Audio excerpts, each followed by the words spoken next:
If you are an actuary or if you work in data analysis or risk analysis, you will want to watch this video till the very end. It will completely change your view of your current profession, and you will get a glimpse of what's coming ahead of us in the next few months. I think a lot of people don't realize how massive the positive impact AI is going to have on their life. Well, I would argue that the idea that this AI disruption doesn't lead us to human catastrophe is optimistic. For example, people are going to be unemployed in huge numbers. You agree with that, don't you? Yes, if your job is as routine as it comes, it's gone in the next couple of years. But it's going to create new opportunities for wealth creation. Let me put it to you this way. We've created a new species, and nobody on Earth can predict what's going to happen. This is the intro to Diary of the CEO, which was recorded just a week ago, and which shows that we are at the verge of entering the age of agentic AI. And agentic AI, it will change all the jobs we have currently available. I'm not saying that there will be fewer jobs or that you won't have a job. So in my opinion, usually when we look at tech revolutions, at the end of the day, they always brought more jobs than we had before, but they will be very, very different jobs. Today, we are going to have a look at what agentic AI is and how it will impact your job, and also how you can prepare for acquiring a new job before it's too late. Welcome back to the MeshWeaver channel. We help you manage and understand your data. My name is Roland, and I'm here today with Stefan, and we are going to have a look at what is agentic AI and how does it work in reinsurance pricing. When I look at what most of you tell me, what your experience is in terms of AI, I noticed that many of you have not worked very closely with AI yet. I think probably the closest are the people who work in programming, and normally we have this kind of IDE, and we are already, today we are quite used to just having Copilot here, and then I can interact with Copilot, and Copilot also writes me my code, and it just interacts with me. If you haven't seen this before, you can have a look at our vibe coding video, where I have vibe coded for about half an hour, and I show you exactly how this works. Now, translating this to our pricing tool, so this you may recognize this as the front end of what we have vibe coded before. So this is a tiny little pet pricing that Stefan uses for calibrating his things. This is currently, it's an exposure rating, so we have exposure profiles here, and if we look at the exposure profiles, it's fairly normal information, how you would get them already today in submissions, but we see something quite special here, which is the model. And here we see this is this market model idea of Stefan. He will again explain it in a lot of detail, but we see already that a lot of the renewal season actually takes place outside the renewal season, because we calibrate these market models, and here this simulates last year's pricing, so it was calibrated with last year's model. And in today's video, we are going to have a look at the renewal process, and we try to renew this deal here. Already to bring the connection like before, we have here our Copilot, so it's the same place as it's in all these integrated development environments. And let's just say hi to our Copilot for now, and let's see how the Copilot interacts with us. You see, we are already greeted by our pricing actuary, and he says, how can I assist you? I can ask him, so what can you do for me? What can you do for me? And just see how he reacts, and what might be the things that he could support us in. And now I see already he can support me by reviewing, making necessary edits. He can check the pricing. Okay, now I'm just telling him, please renew this deal for me. And now we see already that there is a second person behind the scenes. So this is actually not just one person here, but it's actually a whole army of personalities. So we are looking at these personalities afterwards, but we see there is now someone called renewal agent, and the renewal agent has already done something, and he tells me that I can look at this here. So let's look at what he has done. And now I see he has more or less forwarded everything, but just looking closely here, we see already one of the differences, because the renewal agent has already adapted my model here, and so instead of using last year's model, so what we had before, he already updated the market model to this year's model. This is obviously, again, things you can do before renewal season, so you don't have to wait for this. And then you already see what the new market analysis brings you in terms of price shifts, and you can actually inform your clients quite early on. Now, ideally, you have some link to some client relationship management system. So in our case, we have this here. So we simulate that we have already received an email, so we can have a look at the email here. And this is a fairly classical email, how you could get it for renewals. And so I just see at a glance they request some structure changes, and they sent us some profiles, and indeed I can see here the profiles.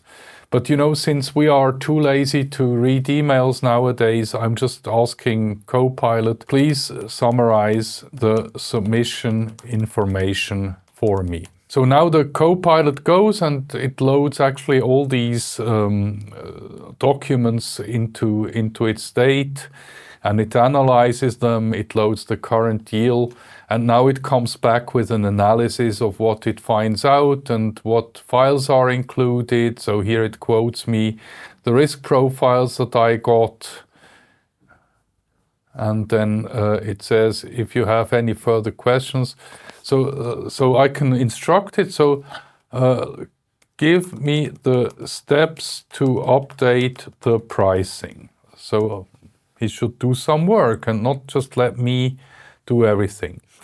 So now he identifies the acceptance to be edited. So he understands, aha, there is an edit needed.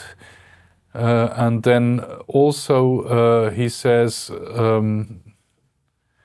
so he didn't find now the profiles, but it's fine. Let's do it one by one. So I just ask him, so which section do you want to edit? Yeah, this looks quite all right. So looking at it, so I can also ask it, what is the current structure of the pricing?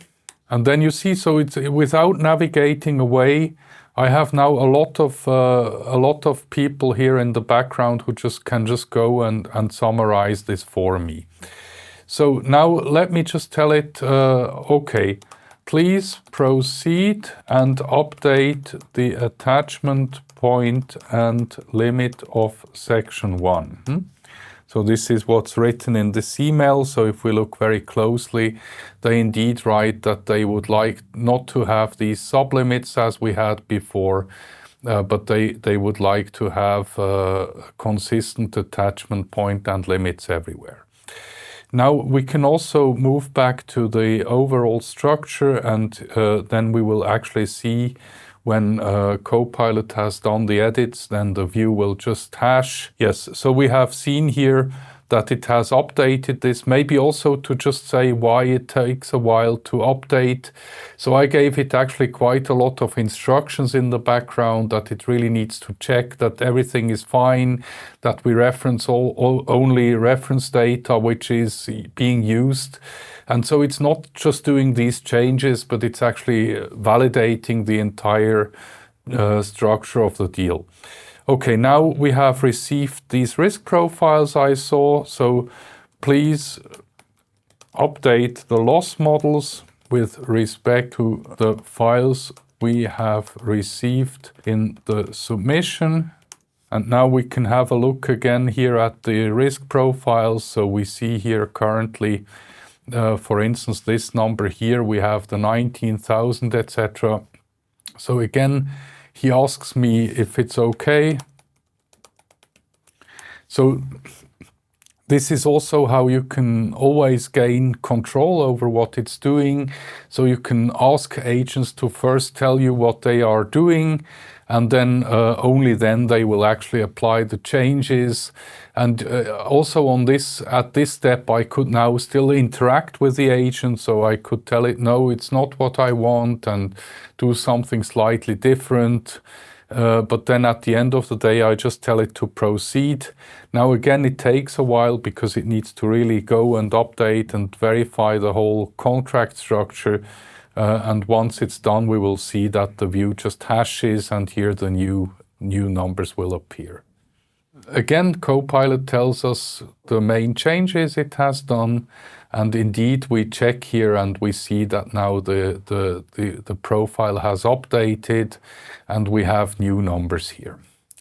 So we could now even let it do, for instance, comparison to last year's data. So let's try this. So I will say, please compare policy count in the risk profiles to last year's data. And now it will go and it will get the pricing from the last renewal. So all these things are interlinked. So we know that we have renewed this pricing from the one from last year. So it can now actually go and it can load last year's data, and it hopefully will then display us this summary side by side. So let's see what it's doing. So it has not done it for the whole profile. Please do the comparison for each band individually. So sometimes it depends a bit which model you are using. Sometimes it can do stuff in one prompt, sometimes in various prompts. But now we see that it has indeed done this profile line by line. So last but not least, let's have it produce a report. Can you generate the loss statistics report? And now you see it has noticed that we haven't ever run the simulation, which is correct. I have indeed not run the simulation, but it can also just do it for me. So it actually suggests this. By the way, it's yet another persona coming up, which is the reporting actuary. So this is the person, the bot of my team that I programmed to do this kind of reporting. Now I say, yes, please run the simulation. So please generate the report now. And now you see here we get our loss statistics report. So this is actually a report that I have prepared here. So I could also navigate here on the UI, but as you see, it's even not necessary to navigate on the UI. I can essentially just stay in my chat, and I just ask my chat to do stuff. And of course, I could also do this free form, so I can go here, I can just freely let it change any one of the values. It's actually also quite interesting to see that, where do we go with this in terms of UI designs? Because when I started with Stefan, it's not even that long ago. When was it? 3 months ago. And then Stefan said, and then we need UIs to do this. And I told Stefan, I don't intend to do too many UIs. So I have actually even added a number of UIs to edit such stuff. I don't think this is ever more needed. So we just interact with So Copilot. how do you deal with some control variables? So let's say the number of simulations you want to run, or setting a different threshold and this kind of things.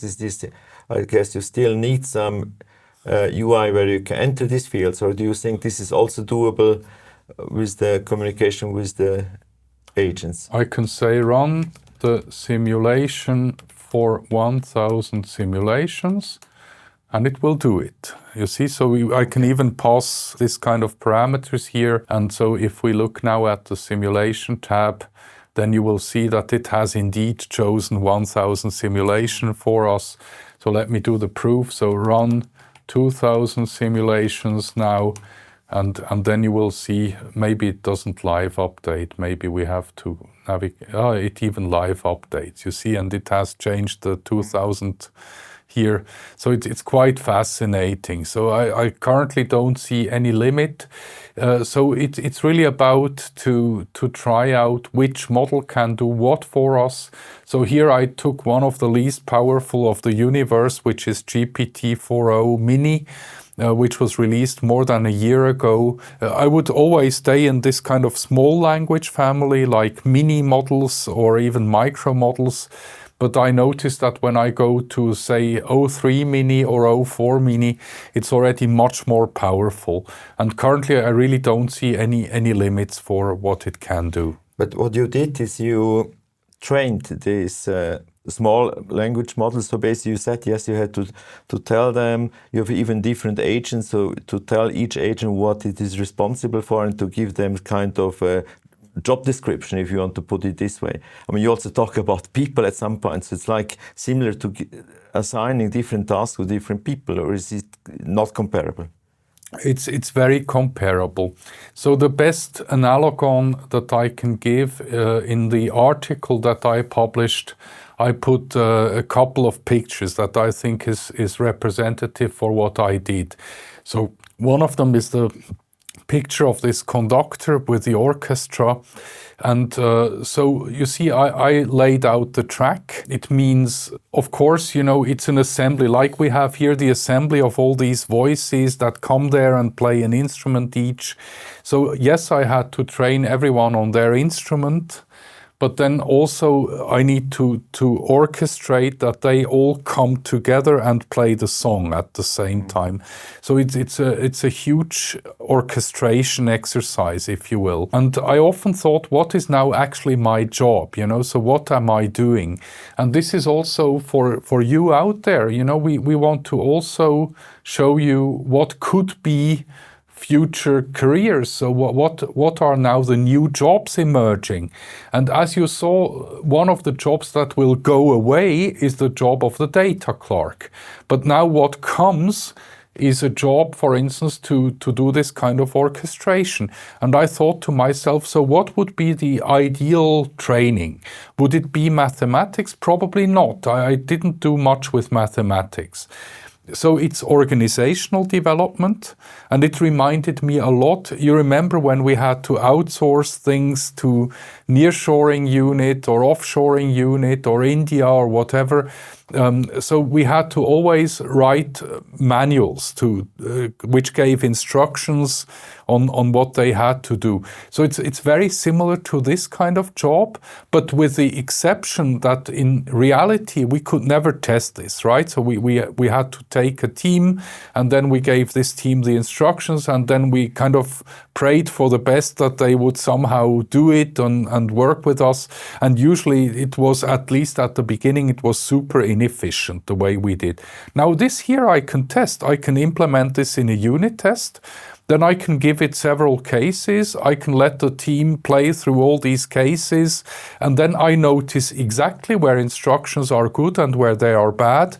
And where they are bad, so where the model is struggling, I can go and adjust the instructions. Yeah. So you can basically, once you work with the system, relatively quickly go and modify it so that it gets better and better in doing the task. And I don't know, if now different people work with the system, can you also have then specific, let's say, scripts or guidelines? So they, depending with whom they work, they maybe have to work in a different way. Let's say if it's someone in Germany might want to interact differently with the system as someone in the US or in Asia.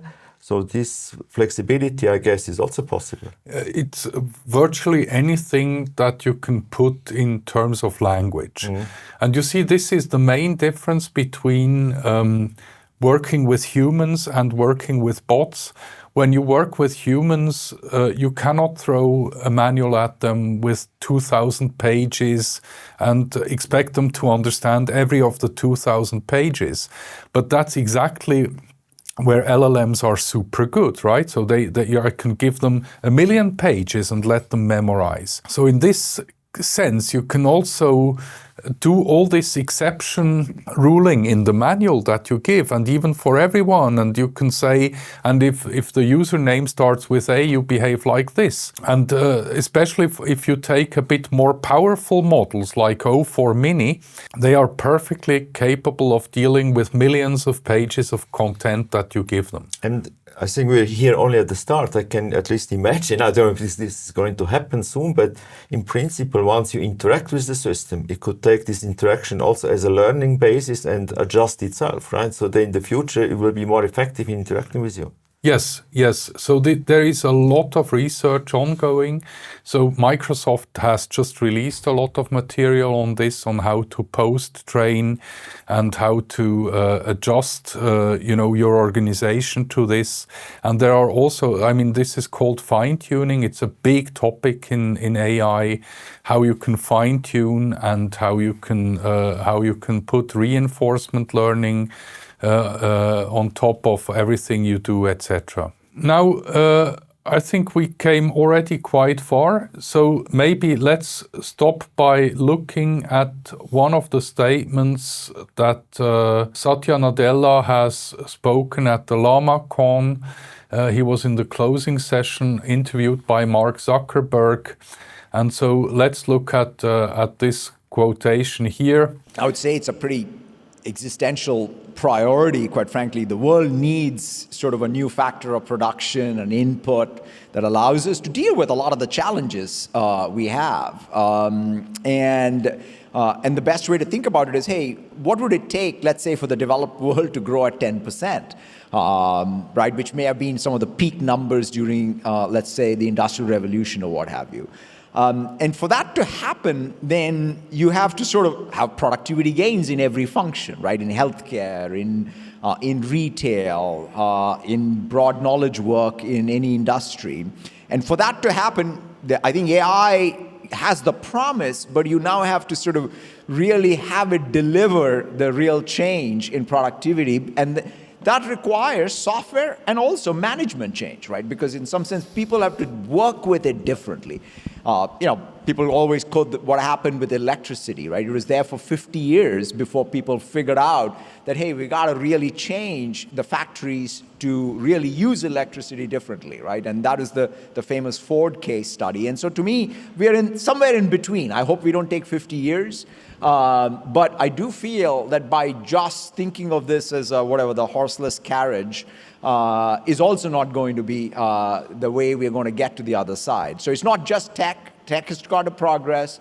You got to put that into systems that actually deliver the new work artifact and workflow. And you see here, it's really important that we go with the trend, So I think that the jobs are shifting. This is just reality. It's happening, and there is nothing we can do against it. If you wait until someone goes and lays off your job, I think then it's the worst case.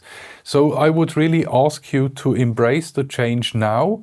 And again, I'm not convinced that we will have fewer jobs. We will just have very different jobs, We will present you at least 2 job profiles now. One job profile that I'm going to show you is the job profile of the one who engineers this kind of bot teams. So it's a bit of an organizational role, but also information gathering role. And the second job that we are going to present you, Stefan will do this in a separate video, is the job of the actuary who will analyze the markets and do the market renewals, right? So then we can at least present you 2 new profiles. So my recommendation to all of you is embrace the change today, and as soon as you can, move to one of these new job profiles and don't wait until your old job is gone. If you made it so far into the video, please consider liking and subscribing, and please engage with us. Tell us in the comments, in the questions, what would you like to see from us? Where can we help you making this step into the new world? Which content would you like to see from us? And with this, happy weaving.